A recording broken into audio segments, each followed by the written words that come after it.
তারা কেউ নামাজে দাঁড়িয়ে, কেউ রোজা রেখে, কেউ সদকা জারি করে আমাদের প্রিয় নেত্রীর সুস্থতা কামনায় দোয়া করছে। এবং আমরা আজকে এখানে সমবেত হয়েছি আমাদের সেই প্রিয় নেত্রী, মহান স্বাধীনতার ঘোষক শহীদ রাষ্ট্রপতি জিয়াউর রহমানের সহধর্মিণী, আমাদের বিএনপির ভারপ্রাপ্ত চেয়ারম্যান জনাব তারেক রহমানের মমতাময়ী মা, আমাদের বাংলাদেশের প্রত্যেকটি মানুষের গণতন্ত্রের মাতা, যিনি বাংলাদেশের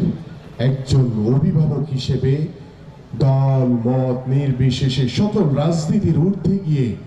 ইতিমধ্যে বাংলাদেশের মানুষ আমাদের প্রিয় নেত্রী দেশনেত্রী বেগম খালেদা জিয়াকে অভিভাবক হিসেবে প্রতিষ্ঠিত করেছে। আমরা সেই প্রিয় নেত্রীর সুস্থতা কামনায় একটু পরেই দোয়া অনুষ্ঠিত হবে এবং আমরা তার দ্রুত আরোগ্য লাভের জন্য এবং তাকে উন্নত চিকিৎসার মাধ্যমে তিনি যাতে দ্রুত আমাদের মাঝে ফিরে আসেন, এই জন্য আমরা প্রত্যেকেই যারা এখানে উপস্থিত রয়েছে, বিশেষ করে আমার সাথে মঞ্চে বসা আমার আলেম ওলামা এবং মাশায়েখগণ রয়েছেন, তাদের কাছে আন্তরিকভাবে অনুরোধ করব যে আপনাদের দোয়ার মাধ্যমে